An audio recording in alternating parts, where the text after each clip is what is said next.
I was invited to talk to you about the future of public health. For me, the future of public health is intimately tied up with the social determinants of health. Of course, public health involves control of communicable diseases, of immunization, of making sure people get access to health services, and others, no doubt, would take that line. But for me, focusing on the social determinants of health has to be absolutely central. And linked to this focus on the social determinants of health is an abiding concern with the fair distribution of health, equity. And so I've called this Fair Society, Healthy Lives. Indeed, it was the title that I gave to the English review of health inequalities that I was asked to lead, because it was a statement that if we put fairness at the heart of all policy making, health would improve and health inequalities would diminish. So what do I mean by a fair society? We could say that health is a measure of how well we are doing as a society, and the fair distribution of health is an even better measure.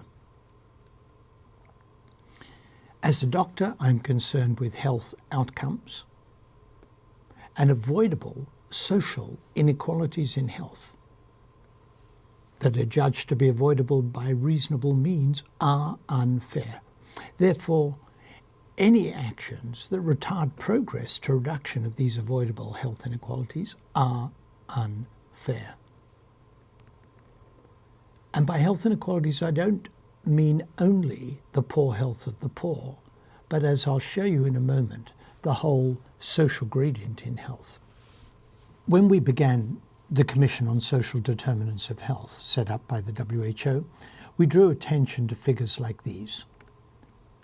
This graph shows life expectancy for men in selected countries. Life expectancy for men in Sierra Leone is under 40. In Iceland, it's 80. For women, the lowest is 42 in Zimbabwe, 86 in Japan, a 44-year difference in life expectancy across the world. I was keen to make the case that health inequalities are not confined simply to poor health in poor countries and reasonable health everywhere else. You can see that the differences in health among countries are graded, but also we have huge inequalities within rich countries. And we drew attention to life expectancy for men in Glasgow. In the poorest part of Glasgow, life expectancy for men is 54. In the richest part of Glasgow, it's 28 years longer at 82. So you can see that the inequalities are so big within one rich country such as the United Kingdom that indeed they overlap with the differences among countries. Life expectancy for men in the poorest part of Glasgow is shorter than the average in India, for example. So we're dealing with inequalities both within and between countries, shown here for infant mortality by mother's education. The top part of this graph, in each case the top of the bars, shows the infant mortality for mothers with no education, and below the infant mortality of babies born to mothers with secondary or higher education. And in each of these countries you can see the huge gap in infant mortality depending on the education of mother. But secondly, you can see the big differences among countries. So that, for example, a mother with secondary education in a country such as Congo has a baby with a better chance of surviving than the average in countries at this end of the scale. So huge differences within and between countries. But, as I said, health inequalities are not confined simply to poor health amongst the poorest, but follow a social gradient. These data on under 5 mortality by quintiles of wealth come from the demographic and health surveys, and you can see for Uganda, India, Turkmenistan, Peru, Morocco, that it's not just people at the bottom who have children with a higher risk of dying before the age of 5, but it's socially graded. And it means that we should be focusing not just on the bottom quintile, but in Peru, what about the second quintile from the bottom? In fact, what about the middle quintile, or the second from the top? And the implication of the gradient is that we should be focusing on the whole of society, not simply the worst off. These data come from the review of health inequalities that I conducted in England, called Fair Society, Healthy Lives, or the Marmot Review. And the top graph shows life expectancy. Each point on this graph represents a neighbourhood, a small area of England classified by level of income deprivation. So at the right-hand end, we have the least deprived, the most affluent, and at the other end, we have the most deprived. There is a difference between, let's say, the 5th centile, the most deprived, and the 95th centile of 7 years in life expectancy. But the drama of this graph is not the difference between top and bottom, but the fact that people in the middle have shorter life expectancy than those near the top, and those near the top have shorter life expectancy than those at the top. It's a gradient the whole way from top to bottom. The bottom graph is disability-free life expectancy. The gradient is steeper. The gap between the 5th and the 95th centile is now not 7 years, but 17 years.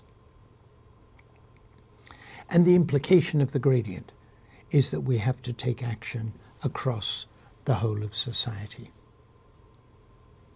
Now, I said the gap in life expectancy between the 5th and the 95th centile is 7 years, but we can find smaller areas with much bigger differences.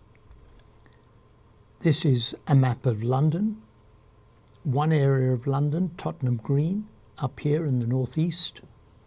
Life expectancy for men 71. In the rather fancy, posh, high-income area of Queensgate Ward in Kensington and Chelsea, life expectancy for men 88. A 17-year gap in life expectancy. I could cycle that on my bicycle in about 60 minutes.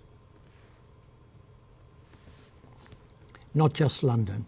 These data come from Porto Alegre and show the gradient. Socioeconomic level of districts, high, medium, low, low. And you can see this gradient in CVD deaths.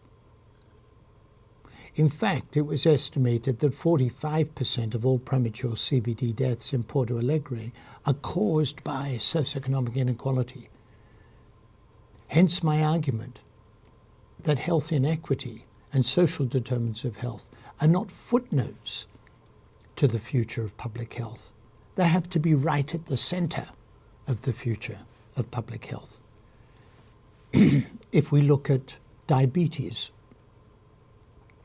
in Buenos Aires, by education, secondary or incomplete education, incomplete tertiary or university, and people who completed tertiary or university education, this dramatic social gradient for men and for women in diabetes, and something similar but not quite as clear for monthly income. All through Latin America, all through middle income and even low income countries, we see the social gradient in health. We see it for under 5 mortality, which of course has much to do with infectious disease, but we see it for cardiovascular disease, we see it for diabetes, we see it, in other words, for major non-communicable diseases. We have to put action on the social determinants of health in a global context. Demographic change, the growth of the elderly population, increasing urbanization, climate change, which means we have to be sensitive to the environmental effects of our development policies, the nutrition transition, as we go from undernutrition to overnutrition in country after country, the epidemiological transition, the shift from communicable to non-communicable disease, and of course the global financial crisis. These all set the context for the actions that we need to take. The report of the Commission on Social Determinants of Health, which we called Closing the Gap in a Generation, was presented to the World Health Organization in 2008. And we said right at the heart of what we were trying to do was social justice. People put the argument that there are good economic reasons for addressing health inequalities, and that may well be the case. But that was not why we were engaged. We were engaged because we said avoiding avoidable health inequalities, promoting health equity is a matter of social justice. And we put at the heart empowerment of individuals, of communities, and indeed of whole countries. We said we need to create the conditions for people to take control of their lives. We had 3 principles of action: addressing the conditions in which people are born, grow, live, work, and age; the structural drivers of those conditions at global, national, and local level; and the importance of monitoring, training, and research.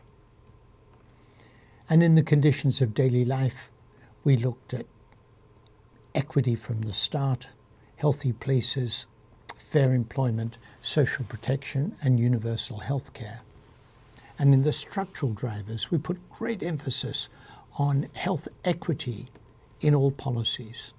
As I said at the beginning, explaining my title, Fair Society, Healthy Lives, if we put fairness at the heart of all policy making, health would improve and health inequalities would diminish. It also includes good global governance, gender equity, political empowerment, market responsibility, and fair financing. And that means that every sector is a health sector. It doesn't mean that doctors should be taking over.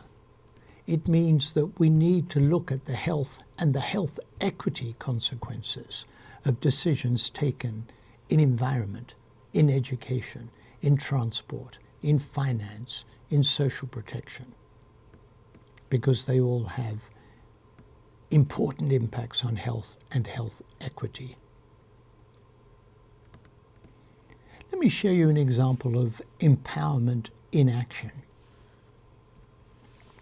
These data come from British Columbia in Canada. Our Canadian colleagues have presented them, and look at adolescent suicide rates in First Nation communities. Communities were classified according to cultural factors, degree of participation in self-government or land claim participation, and the degree of community control of health services, education, cultural facilities, and police and fire services. So this is the number out of 6 of those cultural and community control factors present. And this is the adolescent suicide rate. The more empowered the community, the less likely are young people to kill themselves. This is empowerment in action.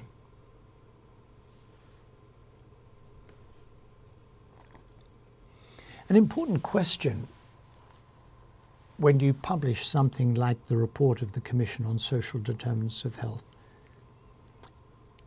is whether anybody is listening. And in the case of the Commission on Social Determinants of Health, that's particularly appropriate because our global reach meant that it was extraordinarily difficult to formulate recommendations that would be applicable in 192 member states of the World Health Organization. We tried to make a virtue of necessity and said that it was very important for countries to take the report of the Commission and translate it into their own contexts. Brazil set up its own Commission on Social Determinants of Health. President Lula holding the report of the Brazilian Commission, and this is continued under the new presidency of Dilma. I had the honour to hand a copy of our report to the Indian Prime Minister, Manmohan Singh. I was in India just over a month ago, and there are encouraging signs that this is now on the agenda of Indian policy making. The President of Costa Rica told me that she would make this a priority for her government and indeed to set up a mechanism for translating the recommendations of the Commission into a form that would be suitable for Costa Rica. And in Peru, the mayor of Lima making me presenting me with the Medal of Lima, said that she wanted to make this a priority for her governance of the city of Lima. The Economic and Social Council of the United Nations debated the report of the Commission on Social Determinants of Health. And this statement comes not from me, not from the Commission, but from the Secretary General, from Ban Ki-moon. He said, most of the inequities we see is attributable to the conditions in which people are born, grow, live, work and age. A direct quote from the Commission on Social Determinants of Health.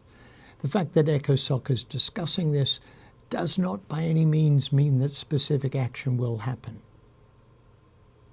But it does mean it's on the agenda. It's part of the discourse. It's being discussed. Translating the findings into country contexts.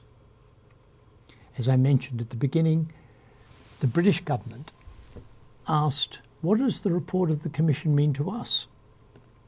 How could we use the findings of the Global Commission to develop new policies to reduce avoidable health inequalities in England? And so they invited me to conduct a review. And I published that in 2010, and we called it Fair Society, Healthy Lives. Each year so far, for the last 2 years, in 2011 and this year in 2012, on the 1-year anniversary of the publication of the English Review, we've published a set of data for every local area in England, monitoring what's happened on 3 social determinants: early child development, the proportion of young people not in education, employment or training, and an adult poverty measure, and on 2 health measures, life expectancy and disability-free life expectancy. So it's a way of keeping it on the agenda, making it visible, saying what's happening to inequity in social determinants and in health. And in the light of these 2 reviews, the Regional Director of WHO for Europe, Dr. Susanne Jakob, invited me to conduct a review of social determinants and the health divide in Europe, and we will report that review in September 2012. So let me show you a little bit of the evidence that underpinned Fair Society, Healthy Lives, the Marmot Review, and show you why I think it is much more generally applicable, including, of course, to Latin America. I've already talked about the gradient. Let me come back to the economic case. I said at the beginning that taking action on the social determinants to promote health equity has a moral justification. But if we wanted an economic justification, look at this. The horizontal green line represents retirement age in Britain. It has been 65. The previous government wanted to increase it to 68 by 2046. The present government wants to do that more quickly. Now look at disability-free life expectancy. At least 2/3 of the population do not have disability-free life expectancy as long as 68. That means if retirement age was 68 today, perhaps 2/3 of the population would go on to disability benefits rather than pensions, which would save no money and be a dubious social advance. That means, for good, hard-headed economic reasons, you need to address the whole social gradient in disability-free life expectancy.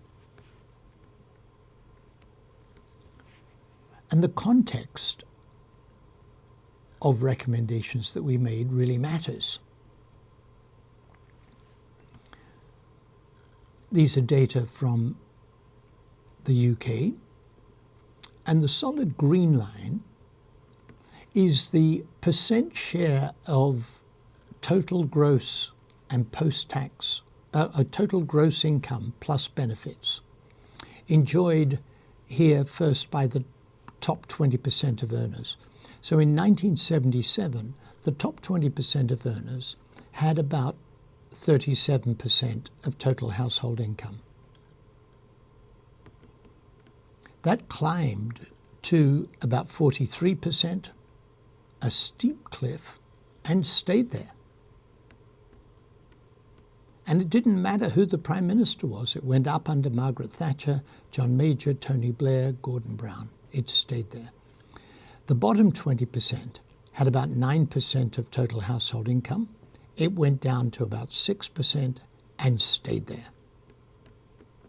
Now the dotted line is post-tax.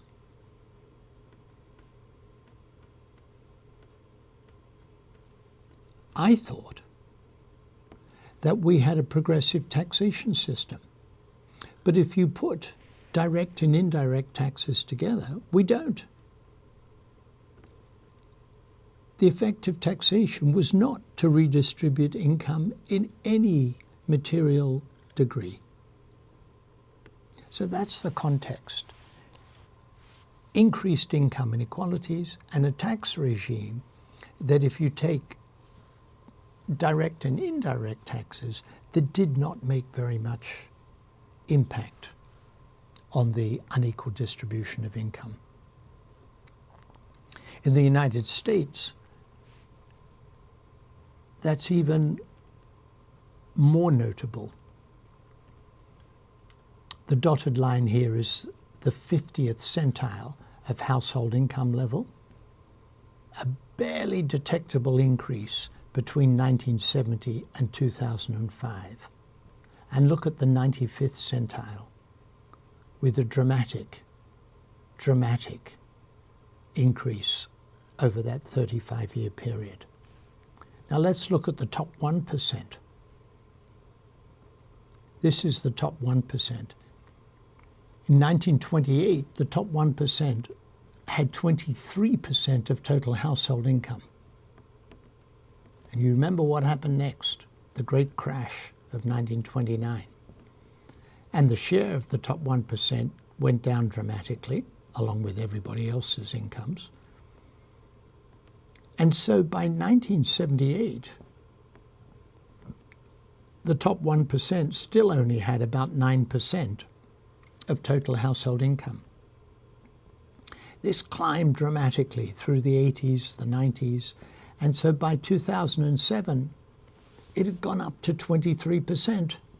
The top 1%, once again, had 23% of total household income.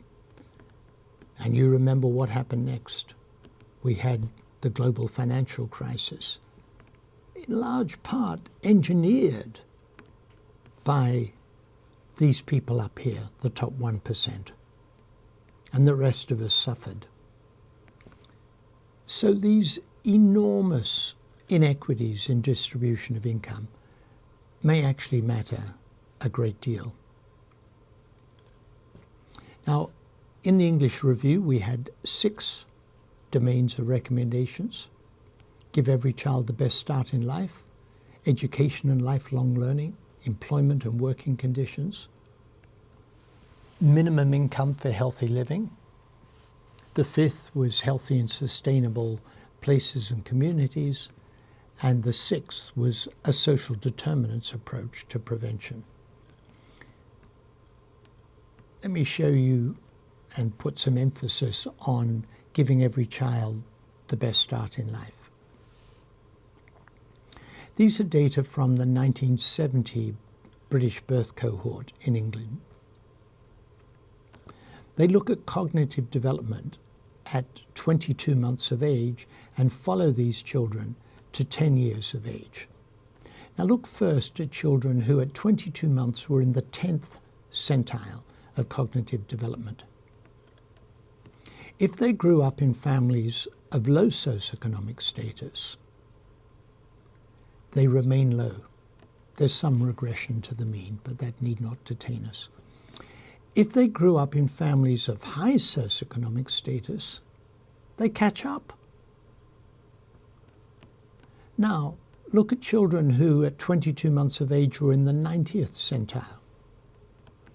If they grew up in families of high socioeconomic status, they remain high. But if they grew up in families of low socioeconomic status, their relative scores on cognitive development decline. Assume for a moment that all the differences at 22 months are biologically determined, and that those associated with family of upbringing are socially determined. You can see that the social trumps the biological. Now, of course, not all the differences at 22 months are biologically determined. The quality of early rearing really matters.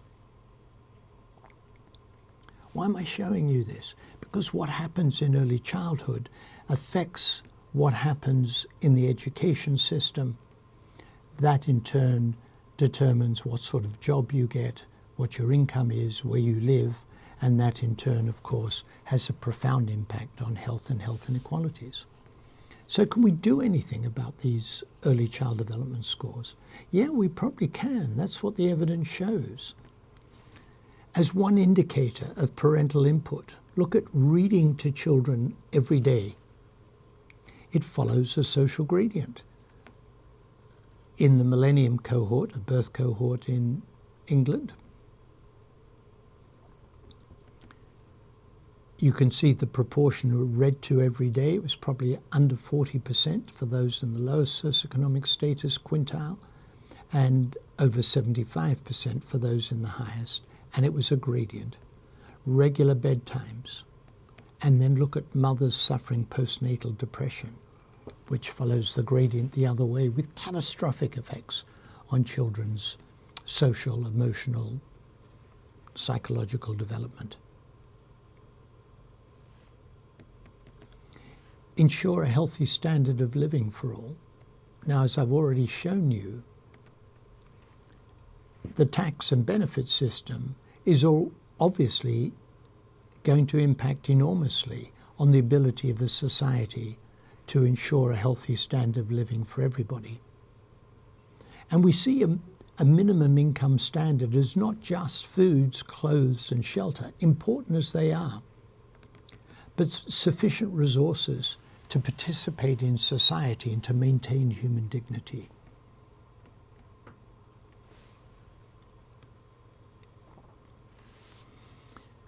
So turning attention from Britain to Latin America and the Caribbean, there are deep-rooted inequalities, but a strong tradition of social medicine, and what I detect is a commitment to action on the social determinants of health. If we look at urban income inequalities in selected countries in Latin America and the Caribbean, the Gini coefficient, which is a measure of income inequality, and you see these huge differences. Costa Rica, which has remarkably good health, relatively low, although increasing, Gini coefficient. Brazil, huge, and this range of countries. Policies can make a big difference to the magnitude of urban income inequalities and to the consequences. Look at the prevalence of stunting by family income in Brazil. 1974-75, family income quintiles, a steep social gradient in stunting. 1989, the gradient shallower. 1996, shallower still. And 2006, there's still a gradient, but it's barely detectable. We do know that income inequalities have come down in Brazil, so that's very important, and has to be one major plank of trying to reduce inequalities in health. But secondly, we need to break the link between being low on the income scale and having poor health outcomes. So reduce social and economic inequalities and break the link between social and economic position and poor health outcomes. And it seems to me likely that Brazil's done some of both of those. Breaking the link then. Look at enrollment in preschool, ages 3 to 5, and reading in 6th grade in selected countries in Latin America. You can see that preschool enrollment and reading in 6th grade go very closely together.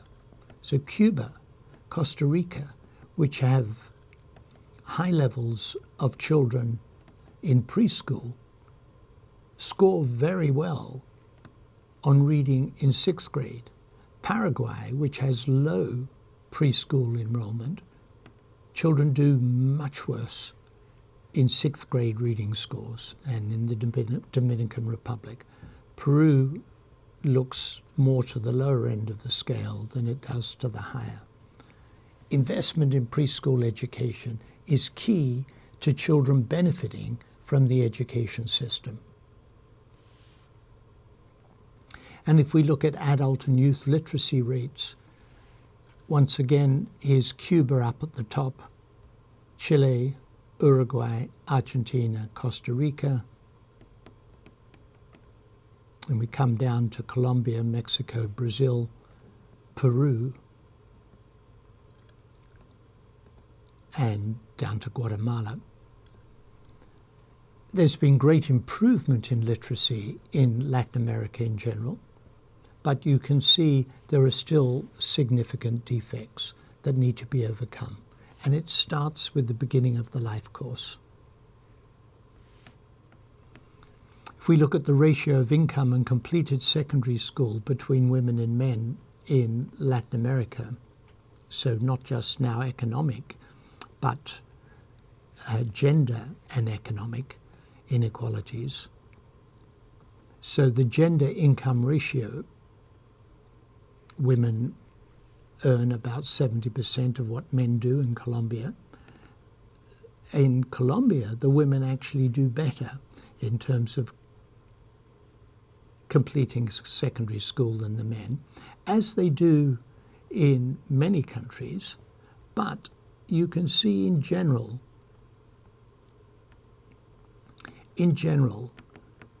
these huge persisting gender inequities in income and gender inequities persisting in completion of secondary school. Homicide is, of course, of huge concern in Latin America. These are homicide rates per 100,000 population by region and sub-region. Southern Africa is the highest, then Central America, then South America, then Western Central Africa and other regions. Europe, West and Central Europe. Huge differences in homicide rates. Can we do anything about it? Well, yeah, we could a bit. We know that there are determinants of violence. Economic and horizontal, between group inequality make a big difference. Unemployment, rapid unregulated urbanization. Look at the effect of fiscal policy on income inequality. In all of these countries, taxes and transfers, and I showed you earlier that taxes didn't make much difference in the United Kingdom, but transfers make a huge difference. So in all of these European countries, taxes and transfers make a huge difference to the Gini coefficient, big drop. So that's before taxes and transfers, after taxes and transfers. Peru, Mexico, Colombia, Chile, Brazil, Argentina. Very little effect of taxes and transfers on income distribution. We know income inequality is related to homicide rates. Have a fiscal system that has a big impact on income inequality, and the prediction is the homicide rates would go down. And one of the problems with big income inequalities is they damage social capital. One way of measuring social capital is trust. Another way is community participation. And metropolitan areas, small cities, and rural areas are listed here for different countries. And this is the net percent trust. And you can see in metropolitan areas a high degree of negative trust, of mistrust in these different countries. And although there is community participation, it is at a fairly low level. Income inequality damages social capital, trust, and community participation.